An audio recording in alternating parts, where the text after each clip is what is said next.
Siempre me olvido de prender el micrófono. Es emocionante ver y poder saber de que hay tanta gente de diferentes lugares que se une para estudiar la palabra de Dios. Es una gran responsabilidad también. Y quiero darle una bienvenida a todos, especialmente a los hermanos de Forest City que están en sus casas mirando y después también a aquellos que están de diferentes países, de diferentes estados, de aquí, que están también conectándose con nosotros. Siento un llamado o un deseo de darle una bendición, un saludo especial a María. Ayer María me escribió, me contó su historia, impresionante. La leí antes de ir a dormir. Y realmente, María, simplemente quiero decirte que Dios te está guiando y yo sé que tú lo sabes, y para nosotros es un privilegio que desde allí, desde un estado de aquí de Estados Unidos, te reúnas desde tu casa con nosotros para estudiar la palabra de Dios, y queremos que te sientas realmente parte de nuestra iglesia. Eres parte de ese movimiento final que Dios está levantando de sinceros de corazón, de diferentes partes del mundo que quieren levantar a Cristo, que quieren ser fieles a su palabra y que quieren preparar camino para su venida. Vamos a orar. Querido Señor, gracias porque podemos hoy reunirnos nuevamente. Señor, la responsabilidad de predicar tu palabra es muy grande y tú has dado esa responsabilidad a gente pecadora como yo.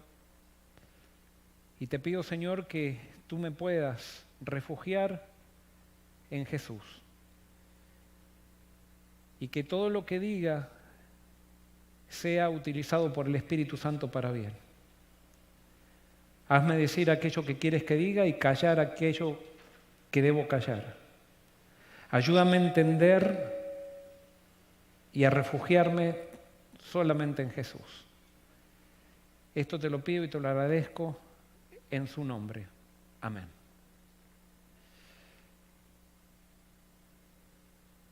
El título del sermón de hoy es Relacionándonos con el enemigo.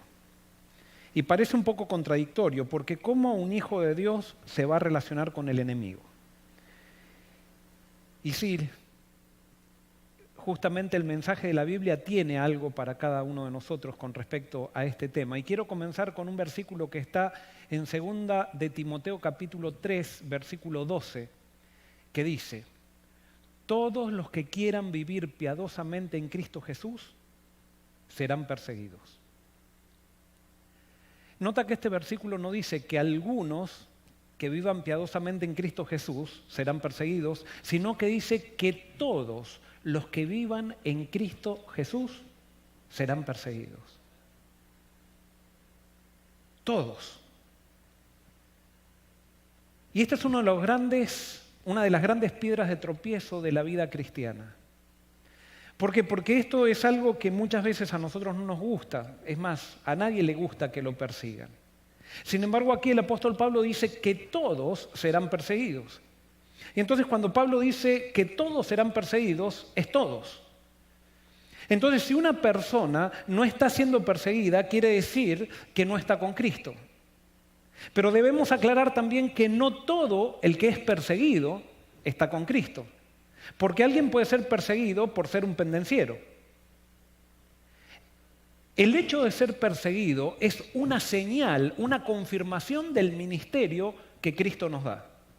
Pero no es la señal del ministerio que Cristo nos da. La señal del ministerio que Cristo nos da está en Gálatas capítulo 5, versículo 20, que dice: el fruto del Espíritu es amor, gozo, paz, paciencia, benignidad, bondad, fe, mansedumbre, templanza. Esa es la señal del cristianismo. Esa es la gran señal. Después hay otras señales que no necesariamente son la señal, pero no puede haber cristiano que no refleje la imagen de Jesús. No puede haber cristiano que no tenga el Espíritu, que no sea controlado por el Espíritu. Esa es la señal.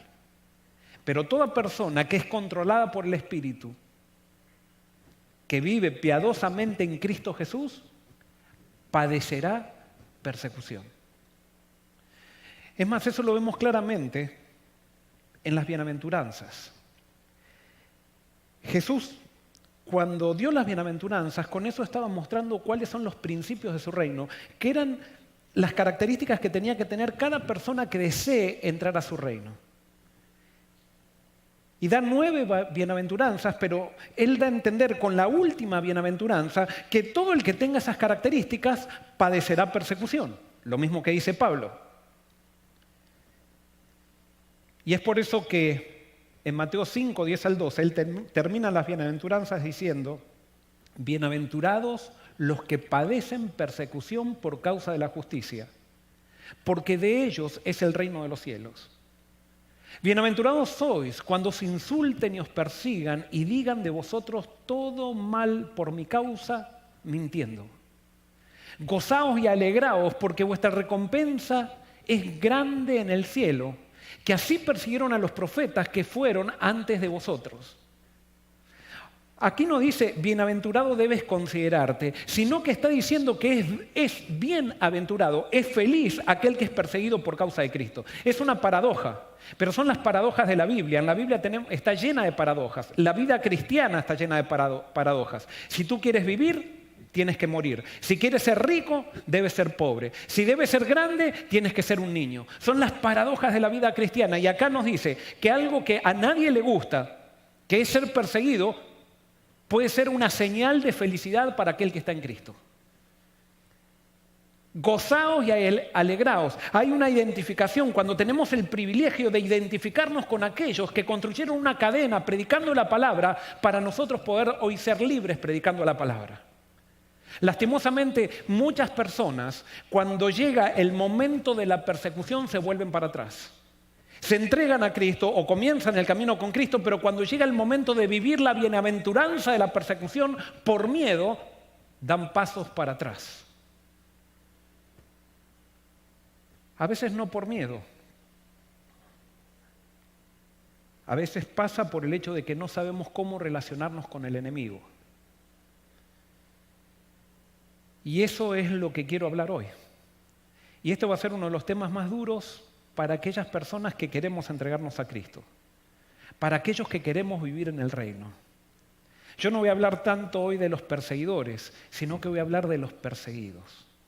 Y voy a iniciar esto con una pregunta: ¿cuál debiera ser el elemento esencial que debieran poseer aquellos que experimentan la bienaventuranza de la persecución? Y agárrate bien porque ahora viene lo duro. El elemento principal que tendrían que tener todos aquellos que son perseguidos es justamente una de las características o la característica más grande que tuvo Jesús. ¿Y cuál es esa característica? Esa característica es el perdón. El perdón. El perdón es algo que por nosotros mismos no podemos dar. Solamente puede dar perdón aquel que vive en el Espíritu. Solamente puede dar perdón aquel que ha decidido ser piadoso en Cristo Jesús. Y es Jesús el que da el perdón, no somos nosotros, porque el perdón es algo imposible para el ser humano. Nosotros somos vengativos, nosotros somos resentidos, nosotros somos reactivos. Y justamente es contrario a nuestra naturaleza el perdón. Pero porque Jesús es perdonador, y su principal obra fue perdonar, a aquellos que somos seguidores de Él debemos también ser perdonadores. La pregunta es: ¿cuándo debe concederse el perdón al enemigo? ¿Y qué te parece si le preguntamos eso a la Biblia? En Romanos 5, 6 al 8 dice: cuando aún éramos débiles, a su tiempo Cristo murió por los impíos. En verdad, apenas hay quien muera por un justo. Con todo puede ser que alguno osara morir por el bueno. Pero Dios demuestra su amor hacia nosotros en que, siendo aún pecadores, Cristo murió por nosotros. Yo lo interpretaría así esto: Dios muestra su amor hacia nosotros en que, siendo aún nosotros enemigos de Él, Cristo murió por nosotros. En otras palabras, Cristo nos ofreció el perdón aun cuando éramos enemigos de Él. Por lo tanto, si tú eres fiel en Cristo Jesús, eres piadoso en Cristo Jesús, si tú estás experimentando la bienaventuranza de la persecución, debes dar el perdón antes que te lo pidan. El perdón en un cristiano debe ser siempre ofrecido. Siempre. Y vamos a ver cuáles son las características del perdón para que tú entiendas lo imposible que es perdonar. Es imposible para nosotros, pero Cristo, viviendo en nosotros, perdona. Y vamos a la primera característica. Otorgar libre absolución por una herida recibida. Me hirieron, pero dejo a esa persona libre. No quiero reclamar nada, simplemente, no quiero buscar venganza en que esa persona sufra lo que yo sufro para que vea. Otorgar libre absolución por una herida recibida. Eso es perdonar. Segundo, abandonar todo pedido de compensación. Abandonar todo pedido de compensación. Tercero, estar dispuesto o dispuesta a cargar con las consecuencias del daño hecho de por vida. Y acá me voy a detener en esto porque esto es uno de los principales impedimentos que no nos permiten perdonar. Cuando te hicieron una herida, esa herida no va a desaparecer y es necesario que tú aprendas a aceptar esa herida, y el perdón implica aceptar vivir con una herida por toda la vida. Y si no, pregúntale a Jesús. Jesús, para perdonarnos tuvo que sufrir, para perdonarnos tuvo que pasar por dolor, y la Biblia dice que, o nos da a entender, que Jesús va a llevar las heridas por la eternidad. Las heridas que le causamos nosotros. Por lo tanto, si Él va a llevar las heridas por la eternidad, Él lo único que te pide es que cuando perdones estés dispuesto a cargar con las heridas que te causaron simplemente por 50, 70 años hasta que Él venga. Porque Él ha sido herido para que tú no tengas que cargar con tus heridas por la eternidad. Pero para perdonar vas a tener que aceptar tus heridas. No puedes volver atrás. Muchas personas quedan empantanadas en la vida porque ellas no eligieron un daño que les hicieron. Y viven con esa herida, pero viven continuamente quejándose de esa herida. Hoy quiero decirte que si tú le entregas esa herida a Dios, aunque puede ser que haya sido tan nefasto para tu vida esa herida, Dios puede transformar la maldición en bendición porque te ama. Tú nunca, absolutamente nunca pierdes con Dios. Hasta lo más malo que te hayan hecho, Dios puede hacer de eso algo hermoso. Yo siempre digo que incluso tú te puedes haber dañado a ti mismo, tú te puedes haber maltrecho a ti mismo por tus malas decisiones, te heriste a ti mismo o alguien te hirió, pero alguien que le entrega eso a Dios después, sus heridas se transforman en un ministerio. ¿Por qué? Porque con Dios tus heridas se transforman en un ministerio para ayudar a aquellos que han sido heridos de la misma manera que tú has sido herido. Y por eso gloria a Dios por nuestras heridas, gloria a Dios por nuestras persecuciones, gloria a Dios por los daños que el diablo nos quiere causar, pero Dios nos transforma en nuestra victoria. El perdón es estar dispuesto a cargar con las consecuencias del daño hecho o del daño que te hicieron de por vida. Y el perdón es entregar el resentimiento. Y ahí viene algo muy difícil, porque muchas veces el resentimiento es la trampa que utiliza Satanás para que nosotros sigamos bebiendo de la sangre de la herida que nos han hecho. Y muchas veces el resentimiento se transforma en un vicio. Y terminamos amando al odio y odiando al amor. El resentimiento te hace amar al odio y terminas odiando al amor. Y terminas en una trampa de la cual no puedes salir.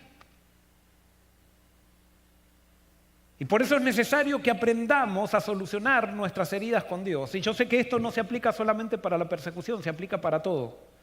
Y yo sé que este tema lo podemos utilizar en las áreas de nuestra vida. Pero es necesario que entendamos que si nos entregamos a Cristo, La principal característica es amar como Él amó. Hablando del resentimiento, me gustó esta frase que dice: albergar resentimiento es como ingerir veneno y esperar que nuestro enemigo se muera. Y hay otra frase que me parece espectacular que dice: cuando perdonamos genuinamente, liberamos un prisionero. Y luego descubrimos que el prisionero que liberamos éramos nosotros. Sí, por predicar a Cristo vas a ser perseguido. Pero acuérdate que tú no predicas a Cristo con odio, tú predicas a Cristo, un Cristo de amor. Tú no predicas, mejor dicho, tú no sigues a un terrorista, tú sigues a un humilde carpintero. ¿Por qué? Porque hay personas que predican la palabra de Dios y parece que están siguiendo a terroristas. No. Tú predicas, tú no haces guerra. Los que te hacen guerra son aquellos que no quieren recibir tu predicación. Pero tu deber es reflejar a Jesús. Y no sé si decir tu deber, porque no es algo que te lo puedes proponer. Si estás en Jesús, tú lo vas a reflejar. Quiero leerles esta cita que me parece que es muy, muy, muy buena. Mientras permanezcamos en el mundo, tendremos que arrostrar influencias adversas. Habrá provocaciones que probarán nuestro temple. Y si las arrostramos con buen espíritu, desarrollaremos las virtudes cristianas. Si Cristo vive en nosotros, seremos sufridos, bondadosos, prudentes, alegres en medio de los enojos e irritaciones. Día tras día y año tras año iremos venciéndonos hasta llegar al noble heroísmo. Voy a destacar algunos conceptos. Dice que si nosotros arrostramos las pruebas con buen espíritu, desarrollaremos las virtudes cristianas. Quiere decir que aquello que Satanás provoca, aquello que nuestros perseguidores quieren lograr en nosotros, Dios hasta eso lo utiliza para nuestro bien. Y acá tienes que entender algo muy, muy claro. Y esto creo que va a ser la esencia del sermón. El problema de tu vida no son los que te persiguen. El problema de tu vida no es Satanás. El problema de tu vida eres tú mismo. El problema de mi vida soy yo. Y Satanás lo que está tratando con la persecución no está tratando tanto de molestarte. Lo que está tratando es que tú pierdas de vista a quien sigues, que es Jesucristo. Y muchas veces con el resentimiento lo que hace Satanás es apartar nuestra vista de Jesucristo y perdemos la bienaventuranza de la persecución. No, si te persiguen, gozaos y alegraos. No eres una víctima. Con la persecución, Dios está confirmando tu ministerio. ¿Escuchaste? Con la persecución, Dios está confirmando tu ministerio. Pero asegúrate que te persiguen no por ser un pendenciero, sino que te persiguen por levantar a Cristo.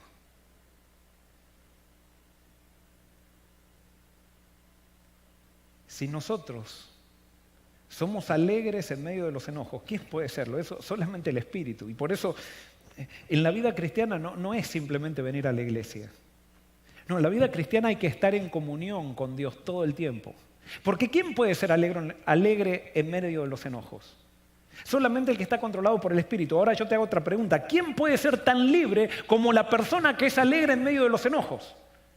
No hay nadie más libre. El que puede llegar a ese estado de vivir piadosamente en Cristo Jesús, nada le puede hacer daño. Porque es bienaventurado viviendo una de las cosas que la mayoría de la gente quiere evitar, la persecución.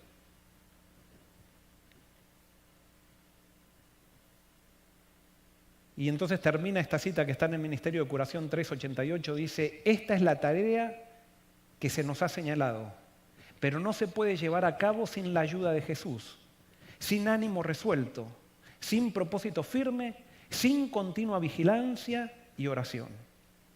Y por eso Jesús le dice a los miembros de Esmirna: sé fiel hasta la muerte y yo te daré la corona de la vida. No, nosotros muchas veces somos fieles hasta que nos persiguen.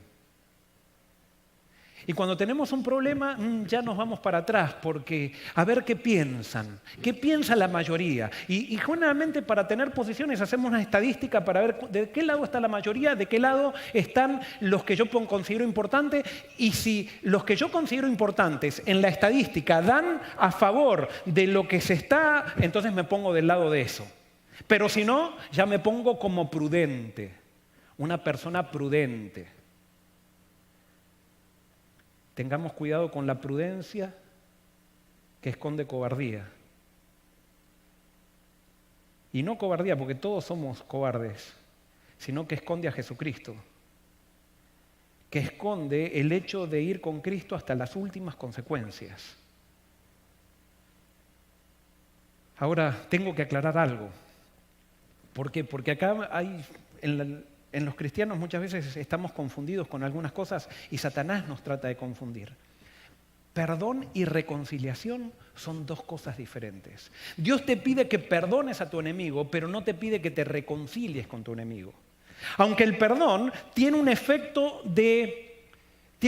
relacional, el perdón. El perdón siempre es para relacionarme con aquella persona que perdono. Por eso Dios, cuando me perdona con un propósito, me perdona con el propósito de relacionarse conmigo. Y Dios me ofrece el perdón siempre. Sin embargo, Dios perdona a todos, pero no se reconcilia con todos.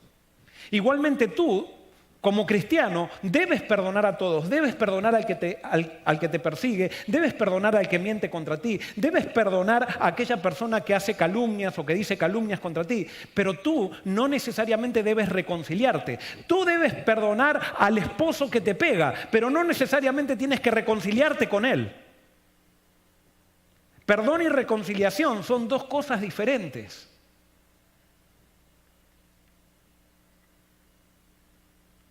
Y ahora hago una pregunta.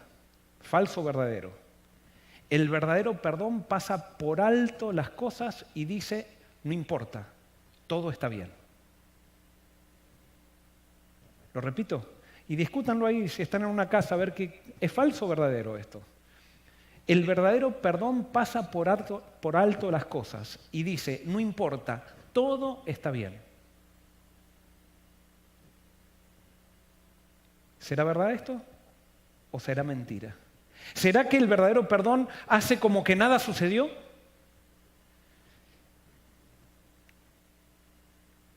Cuando perdonamos a alguien, simplemente estamos tomando toda la situación y entregándosela a Dios.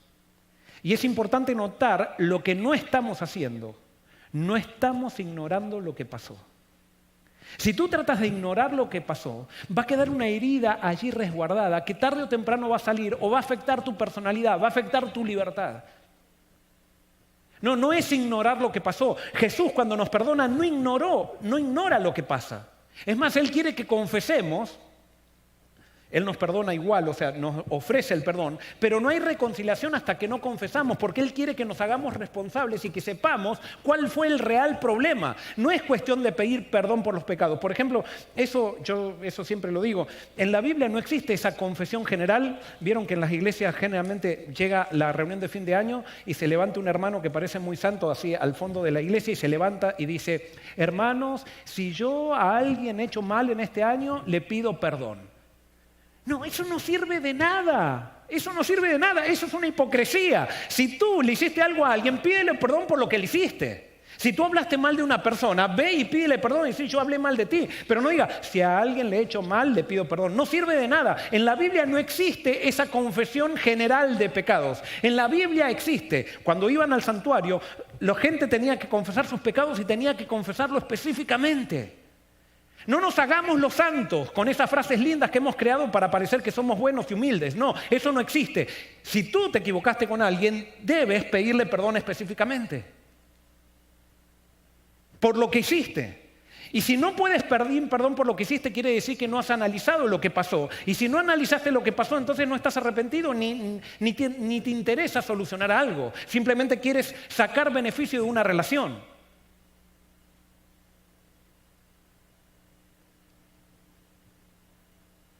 ¿Falso o verdadero? Otra pregunta. La libertad nunca es dada voluntariamente por el opresor. Debe ser demandada por el oprimido. ¿Falso o verdadero? La libertad nunca es dada voluntariamente por el opresor. Debe ser demandada por el oprimido. ¿Falso o verdadero? Vamos a un ejemplo bíblico.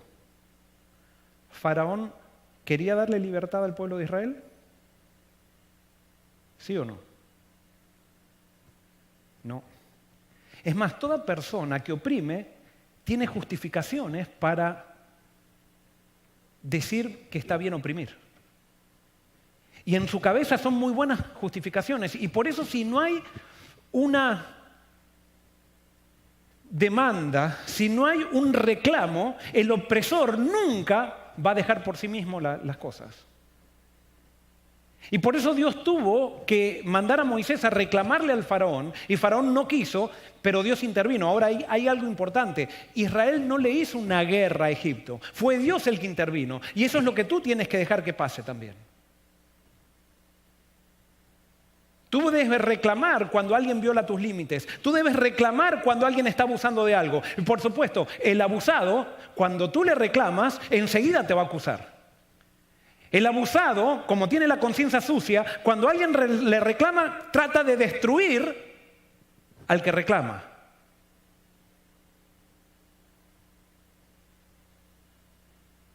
Y tú no vas a ganar nada con el reclamo en sí. Tú no vas a reclamar para hacer una guerra. Tú vas a reclamar porque amas al que oprime. Y eso es lo difícil. Amas al que oprime porque tú quieres que el que te oprime también se salve. Y si tú no reclamas, estás tomando una actitud cómoda para no tener problemas y seguir en una situación de esclavitud como la que estaba el pueblo de Israel. Y por eso el pueblo de Israel muchas veces, esa situación cómoda, había condicionado su manera de actuar. Y muchas veces cuando iban caminando por el desierto, ante las pruebas preferían volver a la esclavitud antes que seguir en la libertad que requería una vida de fe. Y por eso es necesario que si vamos a formar un movimiento final, tengamos una vida de fe en Cristo, predicando la verdad, amando a nuestros enemigos y amando incluso a los que nos persiguen. Pero Dios nunca aceptó la esclavitud. Es uno de los principios básicos, primeros de la vida cristiana, la libertad. ¿Por qué Dios quiere que salgamos a vivir al campo? ¿Para ser más santos? No. O sea, hemos interpretado mal. ¿Para poder ganar la salvación en el campo? No. Dios quiere que vayamos a vivir al campo para ser libres. Porque va a llegar un momento que en las ciudades va a estar tan difícil que nosotros ya nos damos cuenta que vamos a perder la libertad. Y Dios no quiere que su pueblo sea esclavo. Dios quiere un pueblo libre. Eres vegetariano no para ganar el cielo, no para ganar la salvación. Eres vegetariano para ser libre de enfermedades, pero no para decir yo soy mejor porque soy vegetariano. No, son ridiculeces que hemos hecho. Y perdonen, yo me apasiono, me tengo que tranquilizar. Me han criticado mucho mi apasionamiento, así y yo hasta a mí me molesta cuando me apasiono demasiado. Así que entiendo. Pero hemos creado una religión totalmente tergiversada.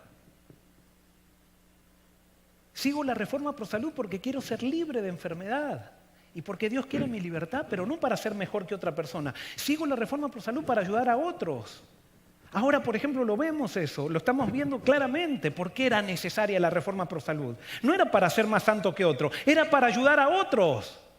Bajémonos del trono y subamos a una cruz. Analicemos la vida cristiana a la luz de la cruz, no del trono, de la cruz del servicio. Pero bueno, me estoy yendo un poquito del tema. La libertad nunca es dada voluntariamente por el opresor, debe ser demandada por el oprimido. Y Jesús lo dijo claramente en Mateo 18:15, no es un invento esto mío ni de una persona que escribió esa frase. Si tu hermano peca contra ti, ve y muéstrale su falta entre tú y él solo. Si te oye, habrás ganado a un hermano. Si alguien peca contra ti, ve, si alguien te está oprimiendo, ve y habla con esa persona, pero tú y él solo. Y dice que Jesús da a entender que hay esperanza con aquel que te persigue. Claro, hay perseguidores que no quieren hablar contigo. Y quizás tú ya hablaste y esa persona no quiere escuchar y déjala en las manos de Dios entonces. Dios se va a encargar de seguir amándolo. Y como esas personas muchas veces se resisten a ser amadas, el que se resiste a ser amado hace lo mismo que hacía el apóstol Pablo. Pega patadas contra un aguijón. Pega patadas contra una espina. Los perseguidores no saben aceptar el amor de Dios y por eso lo único que pueden hacer es perseguir. Y por eso Dios te pide que tú no te resientas, tú los ames. Si tu hermano peca contra ti, ve y muéstrale su falta entre tú y él solo. El gran problema que tenemos en las iglesias es que cuando tenemos un problema con alguien, primero se lo contamos a todos los vecinos, a toda la iglesia, y lo último, después a la junta, y lo último con el último que hablamos es con la persona. No, es al revés. Lo hablas con la persona y si la persona se escuchó, se acabó ahí. No se comenta más con nadie. Y ustedes ya saben cómo es el proceso. Pero debe haber diálogo. Se debe decir la verdad, aunque al opresor le moleste. Y aunque el opresor patalee, y aunque el opresor se ponga caprichoso como Faraón y diga, no me interesa, la verdad se tiene que decir. Justamente el movimiento final va a ser un movimiento que surja por decir la verdad. No la verdad de insensatez, es la verdad de Cristo. Pero la verdad de Cristo tiene aplicaciones muchas veces.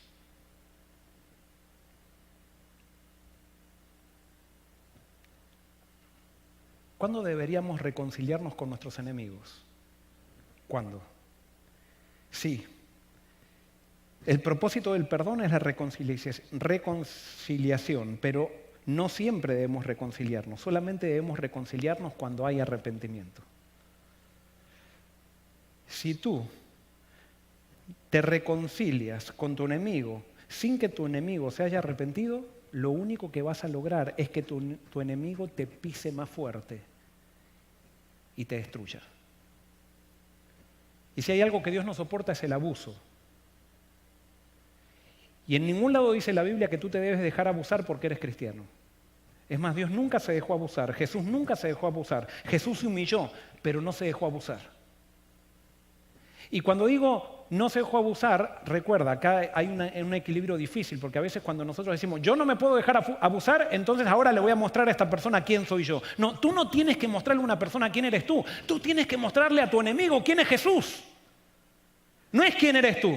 Ahora va a ver que se encontró con alguien con la horma de sus zapatos. No, esas frases no son cristianas, esas frases son mundanas, totalmente mundanas.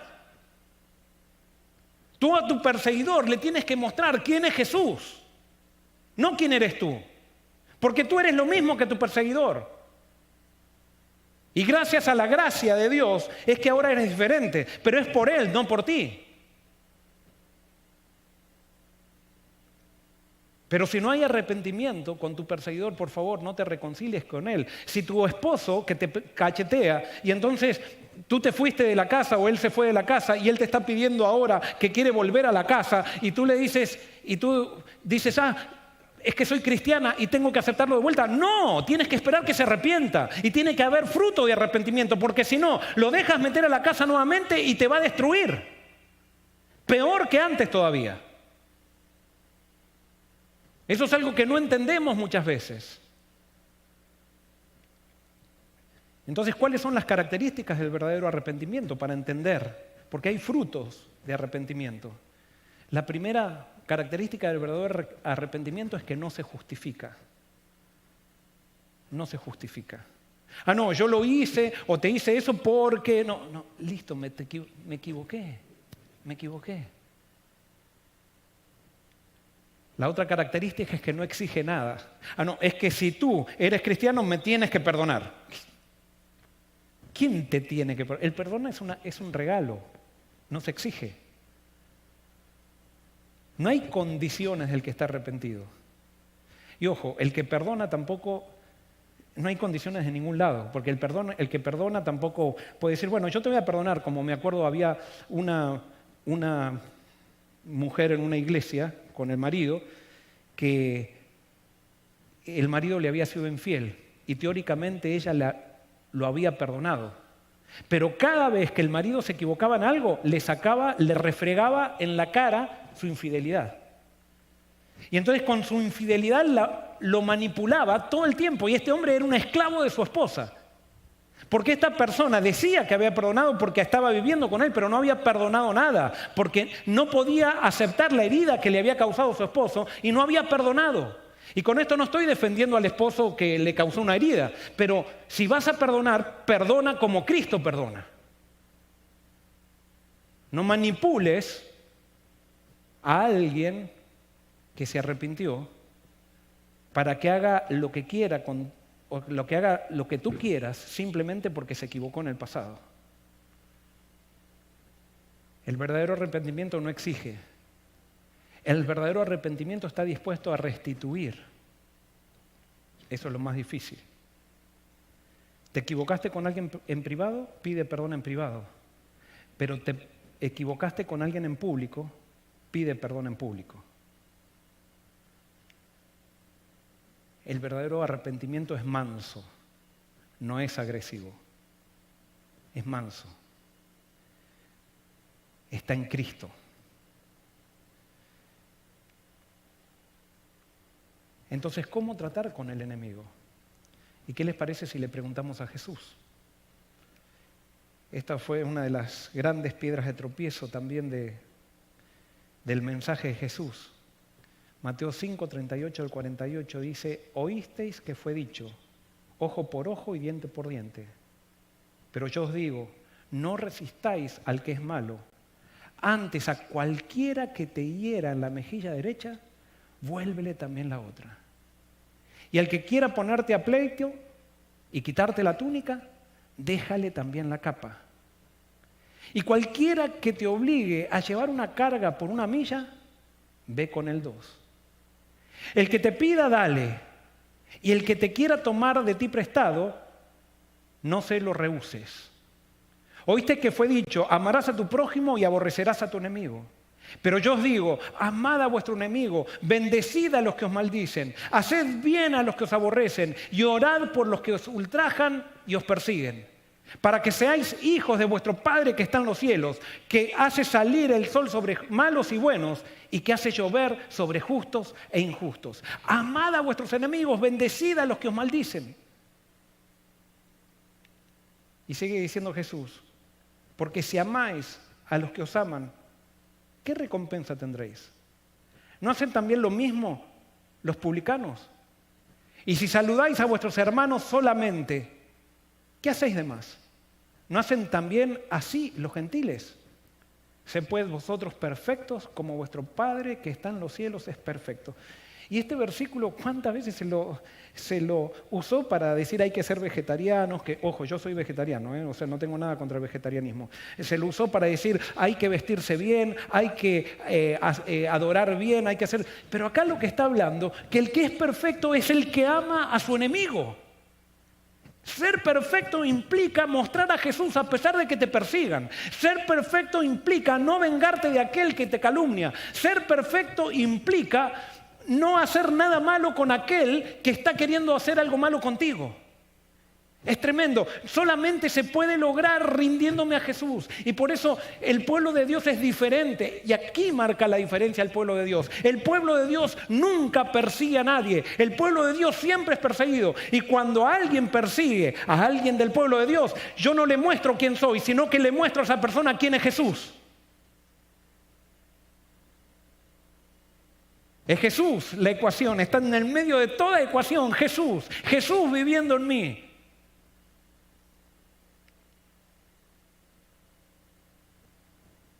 ¿Cómo llamamos a la siguiente frase? A ver si la conocen. No hagáis con los demás lo que no les gustaría que hagan con vosotros. ¿Cómo se llama esta frase? Y yo sé que alguno va a decir, es la regla de oro, pero no, esa no es la regla de oro, esa es la regla de lata. ¿Quién la creó? La creó un fariseo que se llamaba Gilel.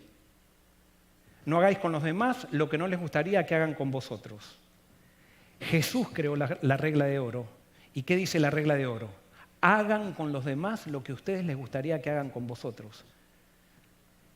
Jesús enseña una religión positiva, no una religión de abstinencia de lo malo, sino una religión que me enseña a hacer lo bueno. Y por eso, cuando te persigue tu enemigo, Jesús dice, no tienes que abstenerte de hacerle algo malo a tu enemigo. Jesús dice, bendícelo. Te persigue, ora por él, haz algo por tu enemigo. ¿Y qué les parece ahora si por todos aquellos que nos persiguen, aquellos que somos cristianos, qué les parece si empezamos a orar por ellos? ¿Qué les parece si ahora con aquellos que nos persiguen, nosotros en vez de hacerles guerra, les mostramos a Jesús quién es Jesús? Y esta es la gran prueba del cristianismo. Esta es la gran prueba del cristianismo. Amar como Jesús amó, incluso a los enemigos. Hoy está con nosotros Marisol. Marisol decidió entregarse al Señor en esta pandemia y hoy se va a bautizar. Pero hoy, Marisol, quiero hablarte porque tú estás decidiendo ser fiel a Jesús. Y porque vas a ser fiel a Jesús y Él va a vivir en ti, vas a recibir persecución. Pero Dios te va a hacer libre dándote su amor para que cuando te persigan, tú solo lo único que hagas es que des amor. Hoy le preguntaba a Marisol cómo había sido esta decisión y ella me dijo, y le pregunté que si le podía contar esto, ella me dice, yo me fui de la iglesia hace mucho por orgullo. No me explicó bien por qué. Por orgullo me fui. No sé si le hicieron algo, si ella hizo algo. Pero a principio de año ustedes hicieron aquí una campaña evangélica. O sea, vino un predicador. Y ella vive lejos, vive como 45 o 40 minutos de acá. Vine a esa campaña todos los días, me encontré con Jesús. Y después vino la pandemia, seguí conectada con la iglesia y mientras estaba allí dije, no puedo esperar más. Tengo que entregar mi vida a Cristo. ¿Y sabes qué está haciendo ella? Entregando su orgullo. Eso es entregar la vida a Cristo. Ella lo entendió muy bien. Y es lo que tú y yo tenemos que entregar.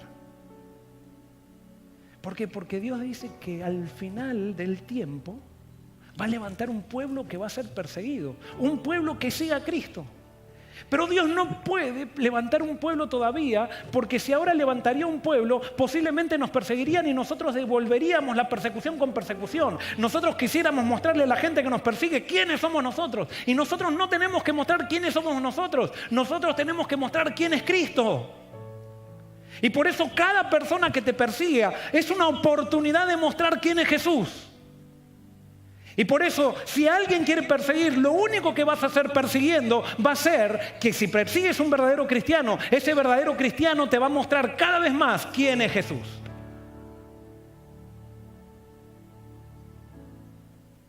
¿Es posible esto?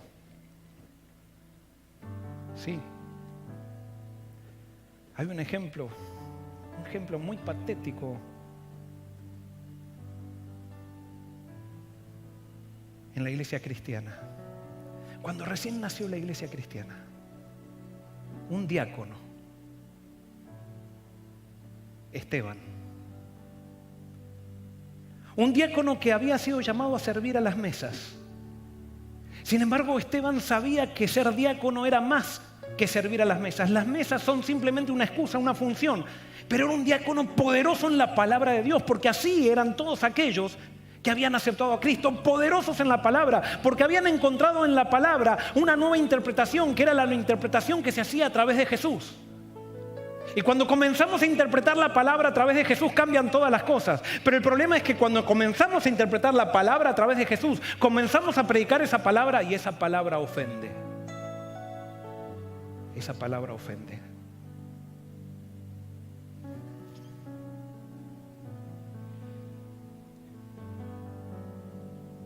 Y Esteban predicaba. Él no ofendía, pero la palabra que predicaba ofendía. Porque era como una espada de doble filo, que discernía las intenciones del corazón. Y un día, hablando a estos dirigentes que eran tan creídos de su propia santidad, yo no sé el tono de voz que habló Esteban, y seguramente que era algo diferente a lo que yo me imagino. Pero sí les dijo la verdad. Ustedes son asesinos. Mataron hace poco al Hijo de Dios. Es necesario que se entreguen. Y esas personas, creídas de sí mismas, empezaron a pensar: ¿quién es este que viene a decirnos esto? ¿Dónde estudió? ¿De dónde sacó estas petulancias? Y estas personas tan preparadas rechinaban, la Biblia dice que rechinaban sus dientes de rabia y odio. Y lo sacaron a Esteban afuera de la ciudad. Pero Esteban había aprendido algo, que él seguía a un humilde carpintero que hace poco había muerto en una cruz y que sus enseñanzas habían transformado su vida.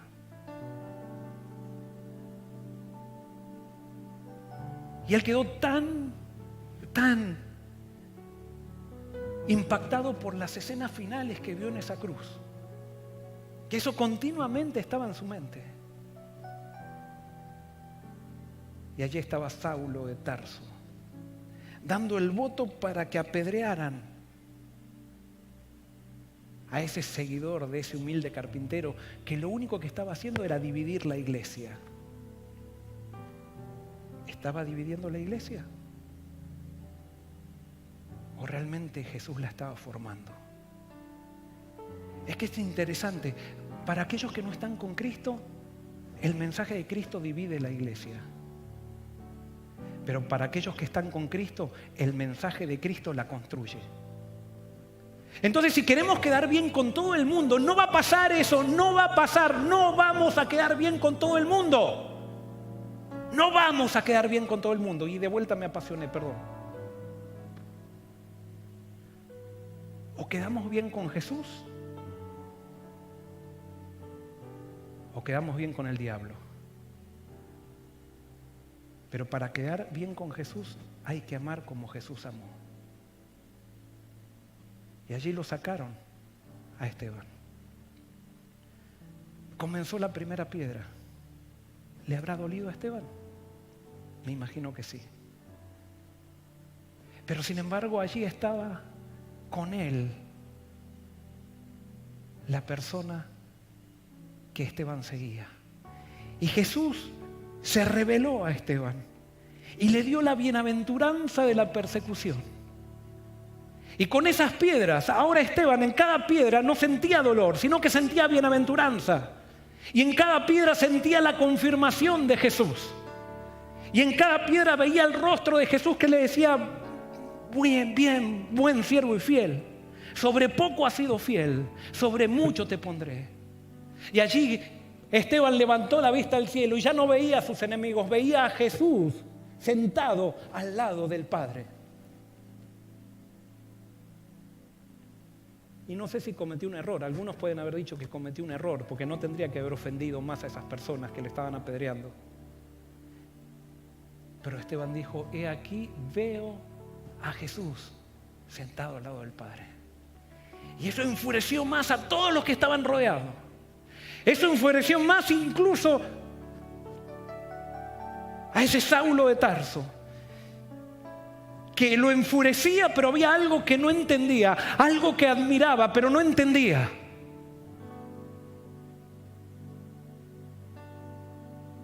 Estas no fueron las últimas palabras de Esteban. Las últimas palabras de Esteban fueron las palabras que él había escuchado en la cruz. Señor, no le tomes en cuenta este pecado a mis enemigos. Ellos no entienden. Yo los amo porque tú los amas. Y es por ellos que estoy trabajando.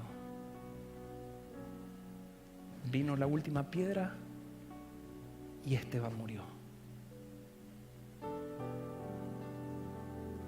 Pero sembró una semilla de amor que hizo que el más grande perseguidor se transforme en el más grande apóstol.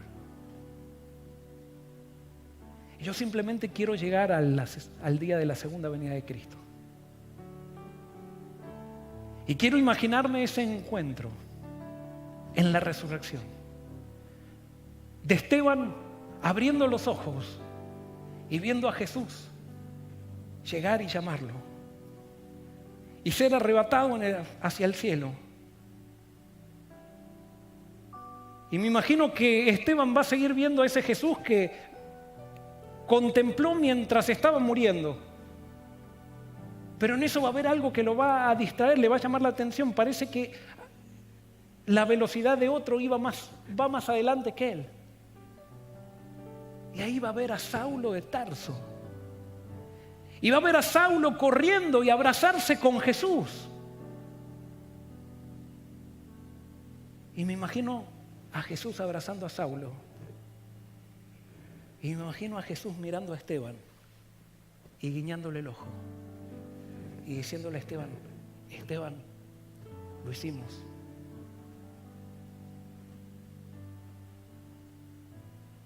Te persiguieron y lo viste como una bienaventuranza. Te calumniaron y fue un gozo que lo hiciste por mí. Ven, Esteban. Y me imagino a Jesús abrazando a Esteban y a Saulo, el gran apóstol Pablo, y a todos aquellos que fueron afectados por el mensaje de Pablo.